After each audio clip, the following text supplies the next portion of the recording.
Assalamualaikum warahmatullahi wabarakatuh. Nama saya Dwi Puspa Anggraini. Saya mahasiswa semester 6, jurusan akuntansi Universitas Muhammadiyah Gresik.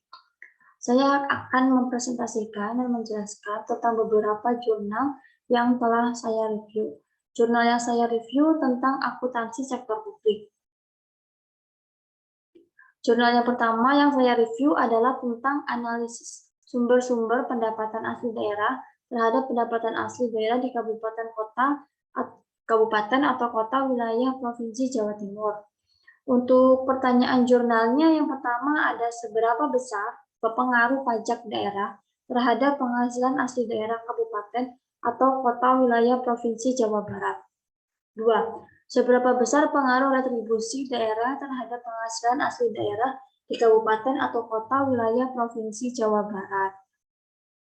Nah, untuk motivasinya sendiri yaitu untuk mengetahui seberapa besar pengaruh sumber penghasilan asli daerah seperti pajak daerah, retribusi daerah, hasil perusahaan milik daerah, dan lain-lain penghasilan asli daerah yang sah terhadap penghasilan asli daerah di kabupaten atau kota wilayah Provinsi Jawa Barat. Untuk teorinya sendiri yaitu berasal dari Martiasmo di buku tahun 2004 mengemukakan bahwa misi utama pelaksanaan otonomi daerah dan desentralisasi fiskal sekurang-kurangnya itu ada 3. Yang pertama, meningkatkan kualitas dan kuantitas pelayanan publik dan kesejahteraan masyarakat. Yang kedua, menciptakan efisiensi dan efektivitas pengelolaan sumber daya daerah serta memberdayakan dan menciptakan ruang bagi masyarakat untuk berpartisipasi dalam proses pembangunan.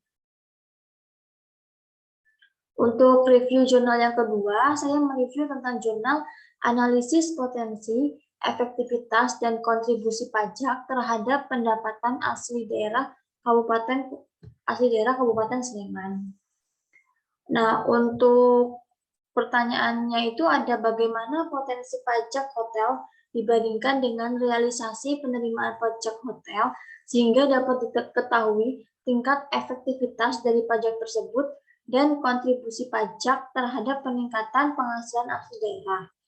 Motivasinya sendiri untuk mengetahui seberapa besar kontribusi pajak kepada pendapatan asli daerah sekaligus mengetahui bagaimana kepatuhan wajib pajak dalam membayar pajaknya sehingga pajak pemerintah daerah bisa mengoptimalkan penerimaan pajak dan pengelolaan pendapatan pajak dan pengelolaan pendapatan daerah untuk kemajuan daerah tersebut. Nah, untuk teori dari jurnal ini sendiri yaitu berasal dari penelitian yang telah dilakukan oleh Maulana pada tahun 2013 yang berjudul Hotel dalam Peningkatan Pendapatan Asli Daerah Kota Palu.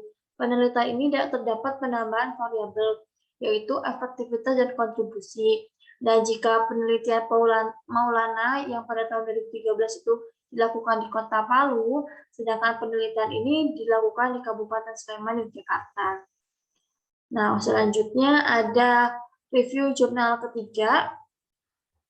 Untuk jurnal ketiga, saya mereview tentang pengaruh kualitas sumber daya manusia, pemanfaatan teknologi informasi, dan sistem pengendalian intern terhadap keadaan pelaporan keuangan pemerintah daerah di Kabupaten Klaten.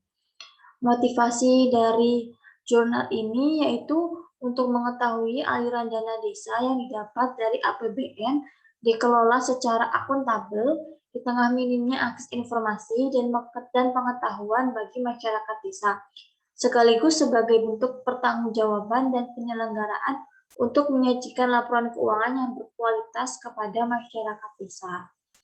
Untuk pertanyaan dari jurnal ini sendiri, yang pertama ada bagaimana keuangan pemerintahan di tengah kendala berbagai sumber daya dan teknologi informasi yang kurang memadai. Yang kedua, bagaimana pemanfaatan teknologi informasi yang dimiliki dalam upaya penyusunan laporan keuangan desa yang baik dan benar. Untuk teori penelitiannya, untuk teori jurnalnya, yaitu berasal dari penelitian yang dilakukan oleh Afriyanti pada tahun 2011 yang menyatakan kualitas sumber daya manusia adalah kemampuan sumber daya manusia untuk melaksanakan tugas dan tanggung jawab yang diberikan kepadanya dengan bekal pendidikan, pelatihan, dan pengalaman yang cukup memadai. Nah, untuk jurnal yang keempat, saya mereview jurnal tentang analisis disparitas pendapatan kabupaten dan kota di Provinsi Jawa Timur.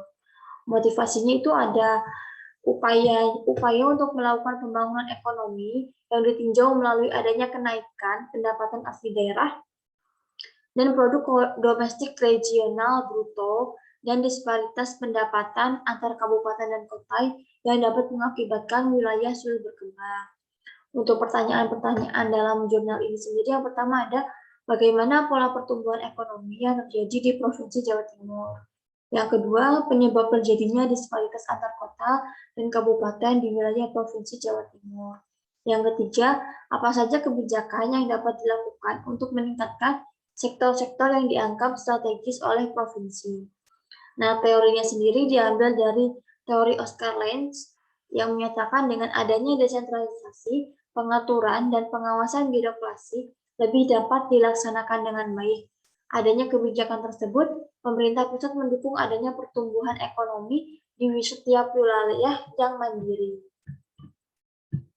Untuk review jurnal yang terakhir, saya mereview tentang akuntabilitas pengelolaan alokasi dana desa di Desa Ledo Kombo, Kecamatan Ledo Kombo, Kabupaten Jember, tahun 2015.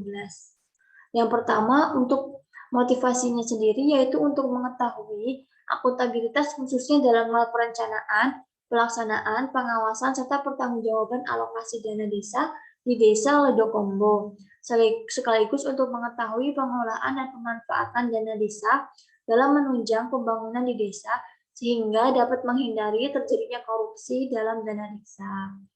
Untuk pertanyaan-pertanyaan dalam jurnal ini, yang pertama itu ada bagaimana akuntabilitas sistem pengelolaan alokasi dana desa. Yang kedua, apa saja faktor penghambat dan pendukung pengelolaan alokasi dana desa.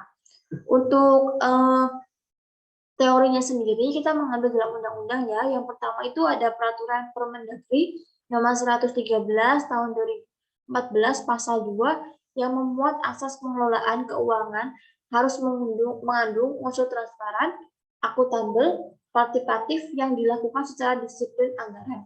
Yang kedua ada peraturan pemerintah nomor 47 tahun 2015 pasal 93 menyebutkan bahwa pengelolaan keuangan desa terdiri dari beberapa tahap meliputi perencanaan, pelaksanaan, penatausahaan, pelaporan, dan pertanggungjawaban. Nah, sekian dari saya presentasi dari beberapa jurnal yang telah saya review.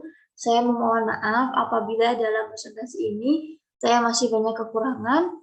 Saya akhiri presentasi ini dengan ucapan terima kasih. Wassalamualaikum warahmatullahi wabarakatuh.